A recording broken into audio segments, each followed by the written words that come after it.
Hello friends, welcome in my channel learn well basic. मित्रांनो, आज आपण राज्य शैक्षणिक संशोधन व प्रशिक्षण परिषद महाराष्ट्र पुणे 30 स्टार्स प्रकल्पांतर्गत पायाभूत चाचणी 2024-25 इयत्ता 9वी विषय मराठी प्रथम भाषा ची प्रश्नपत्रिका या ठिकाणी उत्तरासह पाहणार आहोत.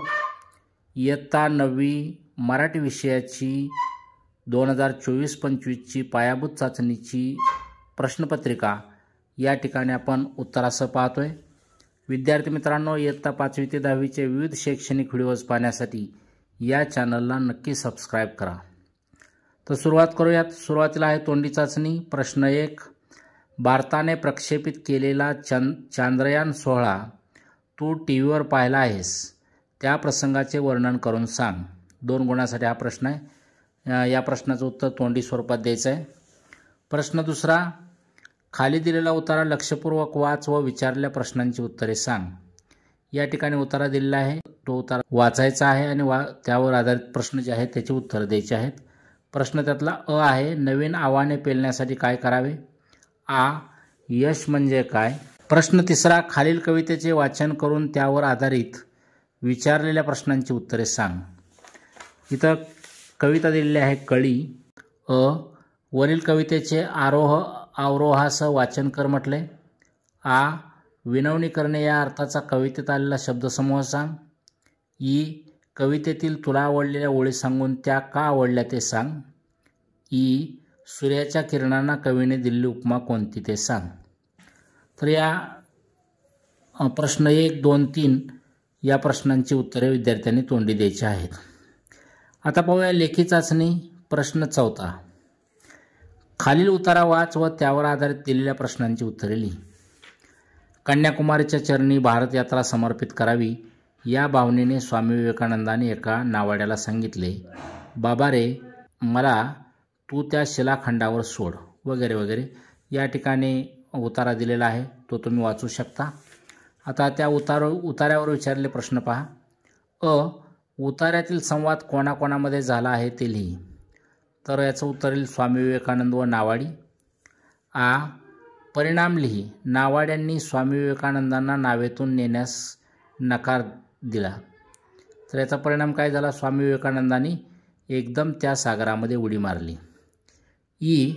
प्रस्तुत उतार्यातून स्वामी विवेकानंद यांची तुला जाणवलेली कोणती 2 गुणवैशिष्ट्ये लिही म्हटले. तर या ठिकाणी गुणवैशिष्ट्ये सांगता येतील साहसी वृत्ती किंवा धाडसी वृत्ती, तत्पर निर्णय क्षमता, ध्येयप्राप्तीसाठी काहीही करण्याची भावना. आता या प्रश्नाचं उत्तर तुम्ही अजून तुमच्या कल्पनेनं पण लिहू शकता. ई पहा. नावाड्यांनी स्वामी विवेकानंदांना दिलेला नकार तुला योग्य वाटतो की अयोग्य वाटतो ते सकारण लिही म्हटले. तर मी लिहिलं उत्तर पहा. हा स्वमतावरचा प्रश्न आहे, तुम्ही तुमच्या मत या ठिकाणी नोंदवू शकता. आता उदाहरणादाखल मी लिहिलं उत्तर पहा. नाही, कारण एखादा माणूस एखादे काम निस्वार्थीपणे करत असेल, त्याच्याकडे जर पैसे नसतील तर आपण परोपकारी वृत्तीने त्याला मदत करायला हवी. प्रश्न 5. खालील उतारा वाच व त्यावर आधारित दिलेल्या प्रश्नांची उत्तरे लिही म्हटले. इथं दिलेला जो उतारा आहे तो तुम्ही वाचू शकता. आता त्यावर विचारले जे प्रश्न आहेत ते पाहू. अ. तुलना करून लिही. गळ्यातील घंटेचा आवाज, तो उत्तर लिहिता येईल काचेच्या नाजूक बांगड्यांचा आवाज. दुसरा. भांड्यात पडणाऱ्या दुधाचा आवाज, याची तुलना करता येईल एकतारीचा सूर. आ. खाली दिलेल्या शब्दांचा वाक्यात उपयोग करून वाक्य लिही म्हटले. तर कुई कुई. आता प्रत्येकजण आपापल्या शब्दात याचं वाक्यात उपयोग करू शकतो या शब्दाचा. मी असं केले वाक्य. विहिरीवरील मोटेच्या चाकाचा कुई कुई आवाज त्याने ऐकला. वजनदार.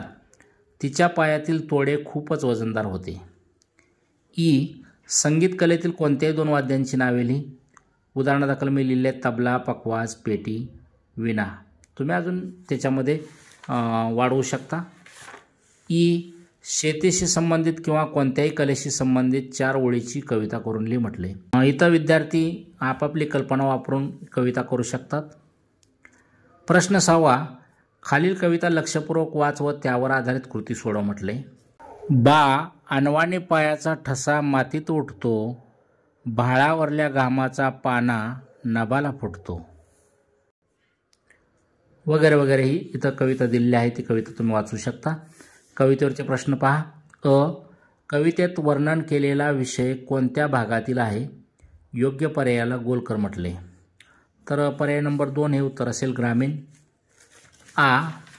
खालील अर्थाचे कवितेत आलेले शब्द शोध व त्याचा वाक्यात उपयोग करून लिही म्हटले.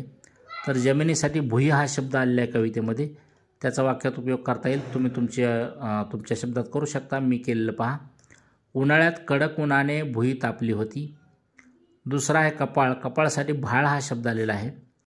तुझे भाळ खूप उजळ आहे. अशा पद्धतीनं वाक्यात उपयोग करू शकता तुम्ही. कुणब्याच्या जीवनाची मग उकल होती या काव्यपंक्तीचा तुला समजलेला अर्थ लिही म्हटले. तर प्रत्येकाचं उत्तर आता या ठिकाणी स्वतःच्या शब्दात असू शकेल, वेगवेगळं असू शकतं.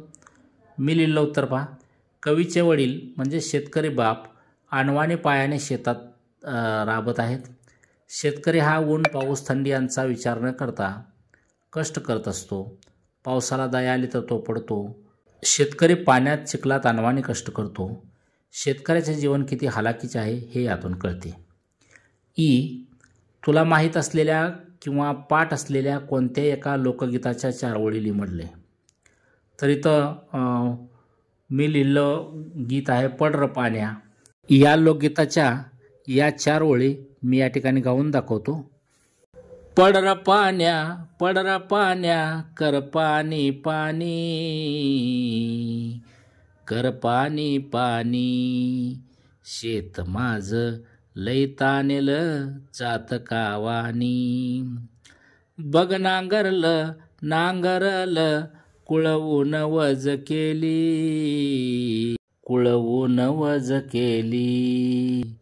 सुगरण बाई पाबरीला शेतावर नेली, सुगरण बाई पाबरीला शेतावर नेली. हे प्रसिद्ध गीत आहे, प्रल्हाद शिंदे यांनी गायलेलं. मी उदाहरणादाखल उत्तर लिहिलेलं आहे. प्रश्न 7वा. खाली दिलेल्या फलकलेखनाचे वाचन कर व त्यावर आधारित दिलेल्या प्रश्नांची उत्तरे लिही. इथं फलकलेखन दिलेलं आहे शालेय क्रीडा महोत्सवाचं, तुम्ही ते वाचायचं आहे.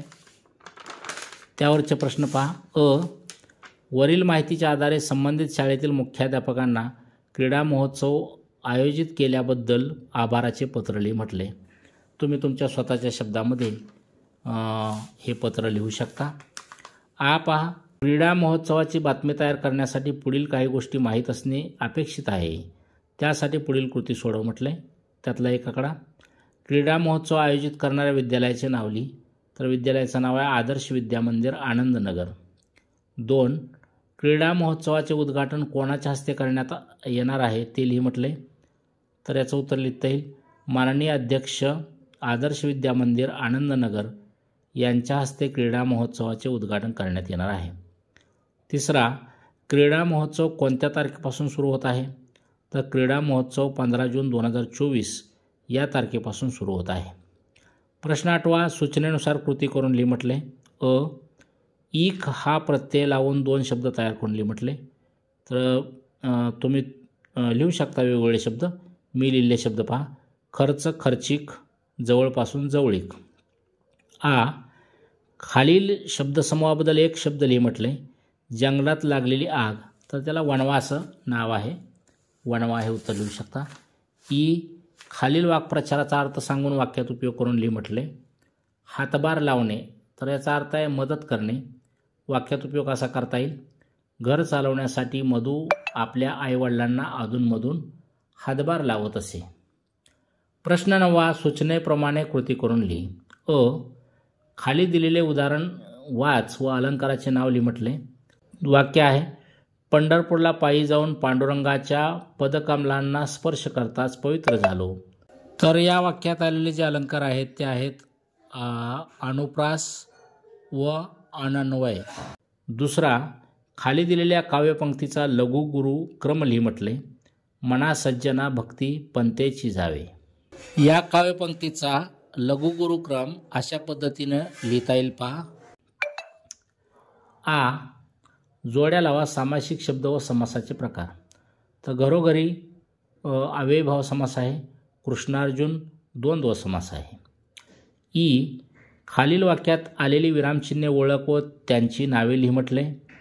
पुढील क्रमांकाच्या विद्यार्थ्यांची शिष्यवृत्तीसाठी निवड झाली 7, 18, 23, 47. तर इथं आलेली जी विरामचिन्ह आहेत ते आहेत अपसारण चिन्ह तसेच स्वल्पविराम. प्रश्न 10. खालील बातमी वाच व दिलेल्या मुद्द्याच्या आधारे बातमीतील प्रमुख मुद्दे लिही म्हटले. तर ही बातमी आहे बालकुमार साहित्य मेळाव्याची. ही बातमी पूर्ण तुम्ही वाचू शकता. आता त्यावर आधारित जे प्रश्न आहेत ते आपण पाहू. तर शीर्षक आहे याचा बालकुमार साहित्य मेळावा. दुसरा, साहित्य मेळाव्यातील विशेष बाब सांगता येईल आपल्याला. 121 मुलांनी स्वरचित कविता व 13 मुलांनी कथा सादर केल्या. तिसरा प्रश्न त्यातला, उपस्थित विशेष व्यक्ती श्रीयुत दिलीप प्रभावळकर, श्रीयुत हुदलीकर सर, श्रीयुत राजेंद्र उगले. प्रश्न 11. दिलेल्या शब्दांच्या आधारे समर्पक शीर्षकासह 6 ते 7 ओळीत कथा तयार करून लिही म्हटले. शब्द दिलेत समीर, नदी, मित्र, कौतुक, मदत, पोहणे.